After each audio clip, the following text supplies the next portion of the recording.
Everything you think you know about money is a lie disguised as logic. We live trapped in a hall of mirrors where effort is mistaken for progress and saving for freedom. But some nights, the soul, tired of pretending, asks in silence, "What if everything I learned is wrong?" Maybe it's happened to you. You feel like you're running but going nowhere, like you're working but not moving forward, like money leaves faster than it comes. And in the middle of that invisible chaos, an inner voice whispers, "There's something more, something they never told you." That voice is right. Because wealth, true wealth, doesn't start in the bank or the stock market. It starts in a much deeper place: your mind, your story, the invisible rules that guide every financial decision you make, even when you don't realize it. John D. Rockefeller, one of the richest men in history, understood this early on. Income doesn't grow by luck. It grows with strategy, discipline, and vision. His legacy isn't in the money he amassed, but in the system he built to multiply it relentlessly. This is not just another video about money. It's a journey into the heart of what's been holding you back. A journey through 11 doors, 11 revelations, 11 new ways to look at life and at money. And if you apply what's here, you could increase your income 5 times in just 3 months, like many others who chose to act. Type the word "awake" in the comments if you feel like your moment has come to see with new eyes. And if you stay until the end, I promise you a truth that's not in books, banks, or the advice you've always been given, but in a place few dare to look: within yourself. 1. The financial mirror, your untold truth. You can't transform what you can't see. The first step toward wealth is to look at yourself without fear. Take an emotional and financial inventory. Add up what you have. Subtract what you owe. Don't judge, just observe. Comment "courage" if you're ready to face your financial reflection without fear. 2. The invisible refuge, your mental peace fund. True peace of mind isn't bought, it's built. And often it's built in silence, not with grand gestures or big words, but with quiet, daily decisions no one sees, but you feel. An emergency fund isn't just saved money, it's an act of self-love. It's standing in front of the mirror and saying, "No matter what happens out there, in here, I am safe." Because when you have financial backing, something changes. Fear recedes, the mind clears, and the soul breathes. You no longer react in panic, you act with clarity. That fund isn't cowardice, it's wisdom. It's like wearing a parachute even when you plan to soar, not because you expect to fall, but because you know life is uncertain and your peace has no price. Rockefeller understood this well. Stability doesn't begin when you're rich. It begins when you stop fearing every unexpected bill. He built his empire on solid foundations. You can build yours too. If you've ever had to choose between paying a bill or sleeping peacefully, share it below. You're not alone, and sharing might be your first step toward change. 3. The art of telling your money where to go. Money doesn't vanish, it scatters. It dilutes into unconscious habits, automatic spending, decisions made on autopilot. But there's a forgotten art: budgeting, not as punishment, but as a declaration of intent. Every dollar you direct is a soldier working for you. Without strategy, that army surrenders without a fight. Budgeting is spiritual. It forces you to look within, to ask, what do I really want? Where is my true priority? What am I saying yes to when I spend without thinking? Rockefeller was methodical. He knew exactly where every cent went, not out of stinginess, but out of respect. Because he understood that money, when well guided, multiplies, but when left wandering, disappears. Make a budget, not as a prison sentence, but as a map toward your freest self. Decide before impulse decides for you. Comment the word "compass" if you're ready to take the wheel of your finances. And if you've ever felt money slipping through your fingers like water, share your story. Someone reading may need to know they're not alone. 4. The springboard that doesn't jump alone. Saving is essential, but it's not enough. Saving is like filling a pool when you don't know how to swim. Sooner or later, you'll feel stuck. Because saving is protection, but investing is growth. Rockefeller started with little, but what set him apart wasn't just his ability to save, it was his boldness to multiply. Investing isn't reckless risk, it's informed faith. It's telling the future, I believe I can do more. I believe I will grow. Stagnant money rusts, loses value, falls asleep. But when you put it to work, it wakes up, moves, creates. You don't need millions to start. You need clarity, education, and a firm decision to stop staying in place. If you've ever felt that saving wasn't enough, tell me. I want to hear how it felt. Maybe someone reading your words will finally feel seen. 5.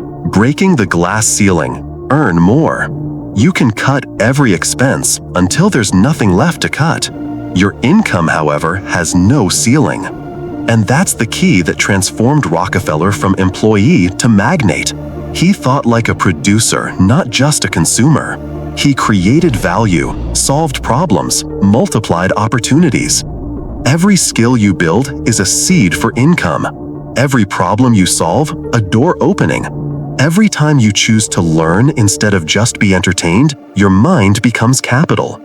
Breaking the glass ceiling means challenging the scarcity narrative. It's stopping the question, how much can I save? And starting the question, how much can I create? Choose to serve, choose to build, choose to raise the value you bring. Type expansion if you're ready to stop surviving and start thriving. And if you've already begun that journey, tell us, what was your first step? 6. Your life can't hang by a single rope. Imagine crossing a canyon hanging by just one rope. Every step, every breath depends on that rope not snapping. What if it does? That's what it's like to live with only one income stream. No matter how strong it seems, risk is always there. A company closes, a crisis hits, a decision you don't control. Rockefeller understood this from the start. He didn't build a tower on a single pillar. He built a network of pillars. He diversified, multiplied paths, wove safety. Every new income source is like adding one more rope to your bridge. And suddenly, you no longer walk trembling, you walk with confidence. Because if one fails, the others hold you. Make your life a net, not a single thread. Comment net if you're ready to build real financial security. And if you've already started, what was the second rope you added? 7. The hidden power in a conversation. Negotiating is not begging. It's not pleading for worth. It's recognizing your dignity and placing it firmly on the table. Every time you don't negotiate, you leave money and respect on the table. The world won't always give you what you deserve, but it often gives what you ask for with clarity and strength. Rockefeller didn't build his empire on talent alone. He had the courage to sit across from others and say, "This is what I'm worth, and this is what I offer." Learn to put a value on your time, your energy, your peace. Because if you don't, someone else will, and they'll pay you in crumbs. The next time fear creeps in when you think about negotiating, remember this. Your value doesn't diminish just because someone else can't see it. You just need to learn how to show it more boldly. Tell me, when was the last time you stood up for your worth? Your story might give someone else the courage to speak up too. 8. Not all debt is the enemy. The word debt often sounds like a sentence, but it's not. It's a tool. And like any tool, it can build or destroy. Some debts drag you down, born from impulse, from scarcity, from the "I want it now." Those are chains. But others push you forward, born from purpose, from strategy, from growth. Those are levers. Rockefeller didn't fear debt. He feared ignorance. Because it's not the debt that sinks you. It's not knowing why you take it or how you'll pay it back. Use debt with awareness, with vision, with clearly defined goals, and it will stop being a burden and start becoming a force. Type clarity if you now see debt through a new lens.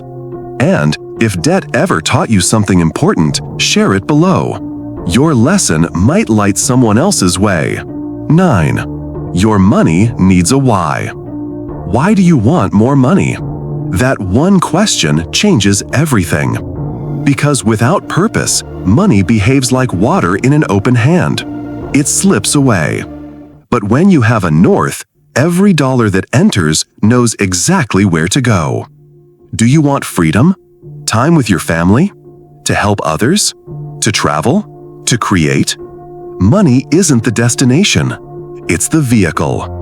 But without direction, it just circles around endlessly. Rockefeller didn't accumulate for the sake of it. He had goals, visions, systems. Every financial decision had a reason behind it. Grab a notebook. Write down your goals. Make them real. Because when your money has meaning, every effort feels lighter and counts more. Share your most important financial goal below. Declare it to the universe. Make it visible. Give it life. 10. Investing doesn't wait for experts. Waiting for the perfect moment is just another way to delay your future. The truth? You'll never know everything.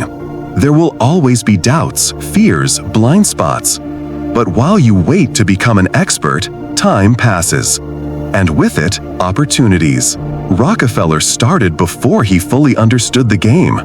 But he learned in motion. And that's the real mastery. Starting with what you have and improving as you go. Time is your greatest ally. Because when you invest today, you reap tomorrow. And while you stand watching, others are building, turning their maps into movements. Invest in yourself, in your knowledge, in your future. You don't need to know everything. You just need to decide to begin. Type "I start today" if you're choosing to invest in yourself, not tomorrow, not when you know more. Today. 11. The invisible seed, your mindset.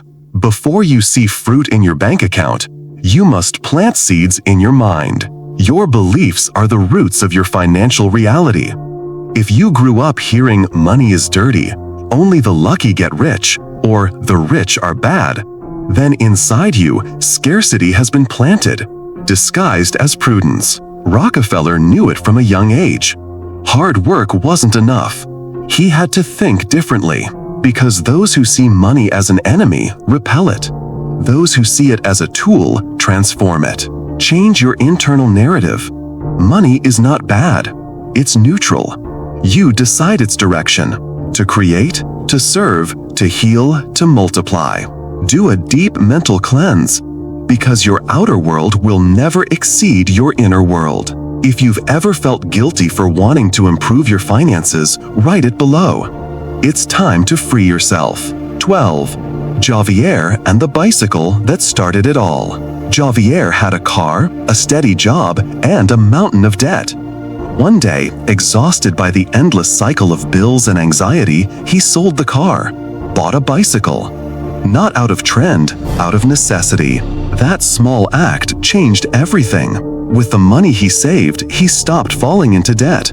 Then he invested. Then he learned. Then he built. Today, Javier doesn't have a car. He has freedom. Because one day, he chose discomfort to one day fly. Every transformation begins with an uncomfortable decision. You don't need more. You need the courage to let go of what's weighing you down. Did you ever make a radical change to improve your finances? Tell me. Your story might ignite a spark in someone else. 13. The system the rich use but no one teaches. Do you know what truly separates the wealthy from the rest? It's not the money they have. It's how they think and how they leverage. They don't rely solely on their own money. They use systems, knowledge, networks.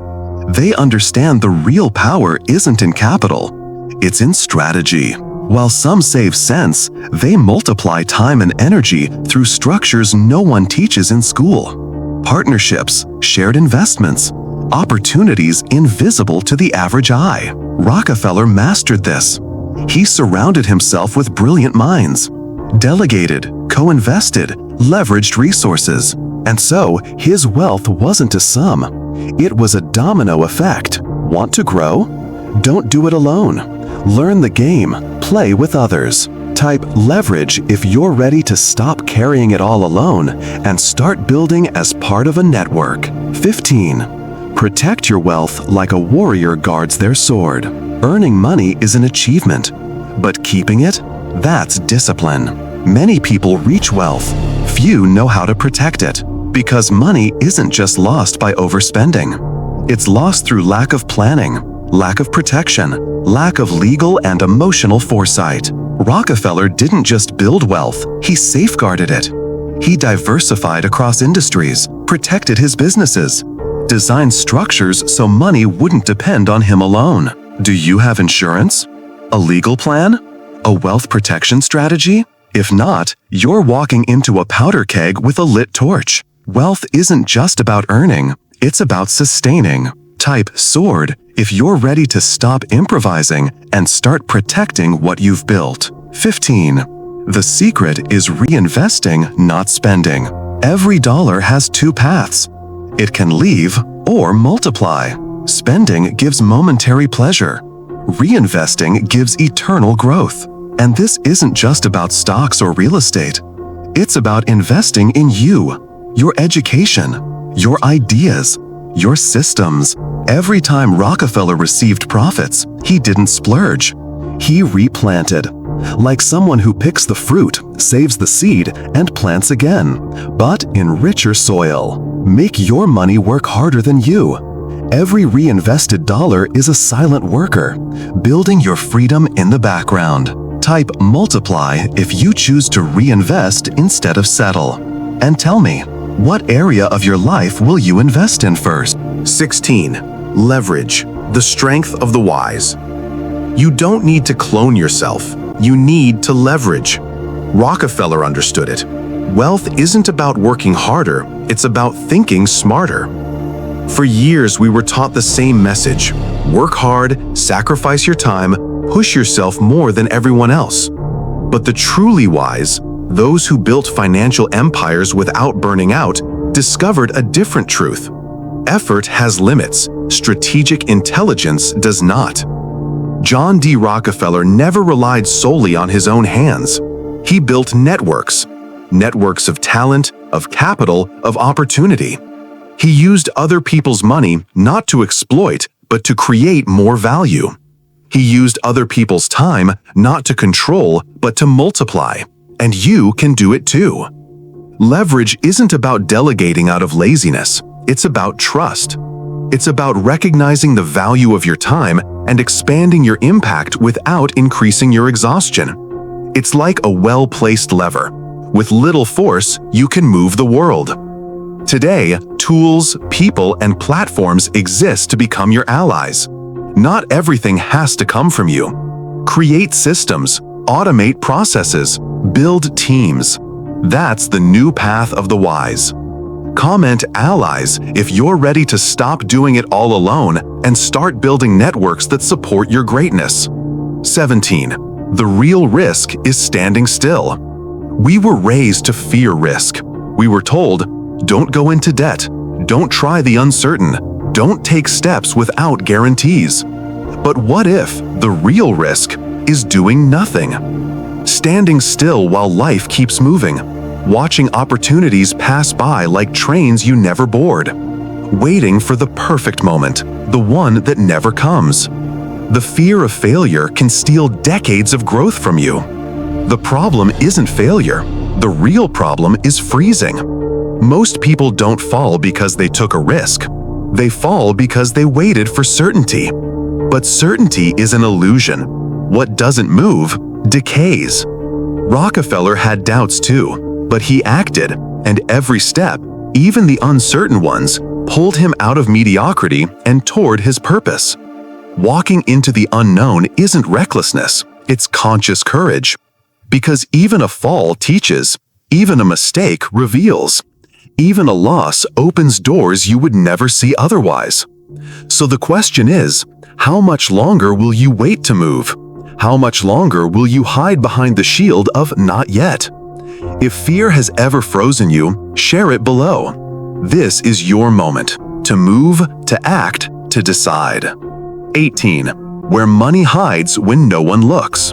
Money doesn't vanish, it changes form. It hides in places where no one dares to look.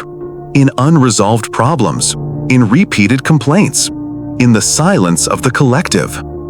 Big ideas are not born from comfort, they're born from necessity. Fortune isn't found where everything glitters, but in the cracks where no one wants to get their hands dirty. John D. Rockefeller didn't become rich by following the obvious path. He looked where others ignored. While most chased visible gold, he discovered hidden mines in unmet human needs. He observed, he understood, he solved. Right now, in your environment, in your community, even in your own life, there are gaps waiting to be filled. You don't need to invent something new. You need to look with new eyes. The right question isn't where's the money, it's what's missing that I can bring. Money lives in usefulness, in service, in solutions. Those who solve receive. Those who hear what no one else hears prosper in silence.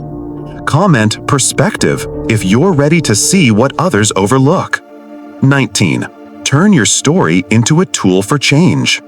Your financial past isn't a mistake to hide, it's a sacred book of lessons. Every fall, every debt, every bad decision carries within it a seed of wisdom. The deepest wealth is having survived, learned, and chosen to transform. There are people out there who are right now exactly where you once were.